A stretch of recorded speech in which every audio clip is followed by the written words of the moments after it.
Please welcome to the stage Dr. Tom Rondeau.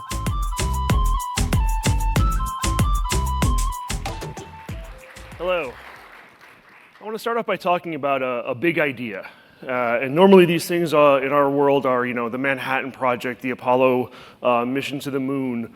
I'm going to talk about something else, something that's not very near and dear to my heart, but is a fascinating subject anyways, the National Transportation Highway System. So this is really ironic because I actually really hate to drive, but this was a really critical idea that came about. So,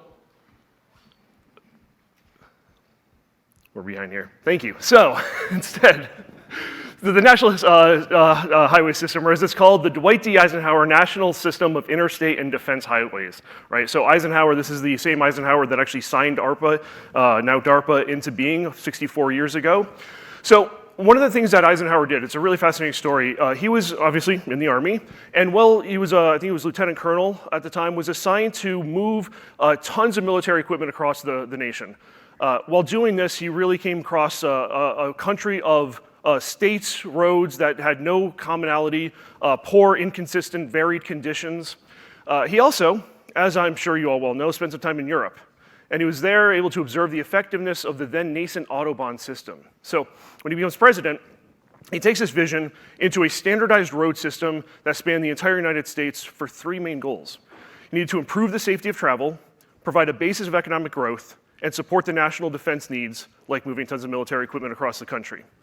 So you can see that he did this to support public welfare and improve our economic security and national security.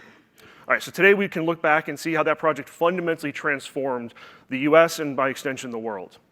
Now, soon after the completion of the Interstate and Defense Highway Program in the early 90s, we started a new project that was termed at the time the Information Superhighway, which of course we now just call the internet.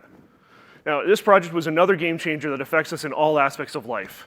And again, DARPA was there at the development of the core technology behind the internet, the ARPANET. So like the highway system, the internet has changed our relationship with how we socialize, how we buy and sell goods, how we pass our time, how we work, how we travel. Right? However, there's still this strict separation between the digital, virtual world of the internet and the analog real world that we all live and exist in. Now, as wireless technologies are helping to blur this line more and more, this trend is going to continue into what we're going to talk about the rest of this talk. We are at the cusp of the next big infrastructure project that will forever transform the world. I'm, of course, talking about the promises of 5G and what we are building, what we call future generation wireless networks, or just future G. So what does the DoD care about in future G? We're not going to win the next war without it. So I'm going to get into why I say that, but first I want to talk about the principles and the plans we're building into the project for the Future G office. One, it's the economic underpinnings of the wireless world is spectrum. So we need to be able to maneuver more effectively in that spectrum. We need to build microelectronic systems that are going to help us do that. Two, we're going to, as we go down this path of the Future G world, there's going to be far more devices, orders of magnitude more devices, and they're going to be connected through various means of wireless protocols. The DoD's use of this is going to look much different than civilian applications, and so we're going to need to work on defining new means of controlling this complex network of systems. Three, finally, we have a unique opportunity right now to work across the government with our allies and partner nations to define and extend the next generation of technologies. As this trends in 5G will give us much higher data rates, much lower latency, guaranteed quality of service, as we just saw. So instead of just pushing on increased technical performance, even as a technologist, I'm going to pull this back a little bit. We have a lot of the technical performance. So what we're going to look at is building, we like to think of as increased usability and security.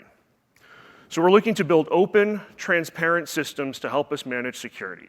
Open, transparent security. Do I contradict myself? Very well, I contradict myself. What I'm talking about is the ability to enhance public safety, support economic growth, and support national defense. This is a grand vision of collaboration between the US government, our commercial industry, and our partners and international allies. We have a chance to make these technologies and policies that support these three goals that I laid out. So now back to why I said we're not going to be able to win the next battle without this technology. A complex and advanced adversary will need to be met with complexity and control of our own advanced systems. We don't get that unless we have a robust and reliable network backbone that can work at the speed of the systems and their environments, both digital and analog. But even if we don't get into a shooting war, you may hear the phrase, bits are the new bullets. Information is vital to decision-making and policy-making. It is vital to our economic drivers. We are already in competition in this gray zone of warfare, and the winner will be who can control and trust that information most. So I hope you can walk away from today's event understanding why this is one of the most critical work that we're doing in the department right now in order to defend our nation and create a secure and robust nation and economy. It's a big lift, but I'm excited to be a small part of it. Thank you.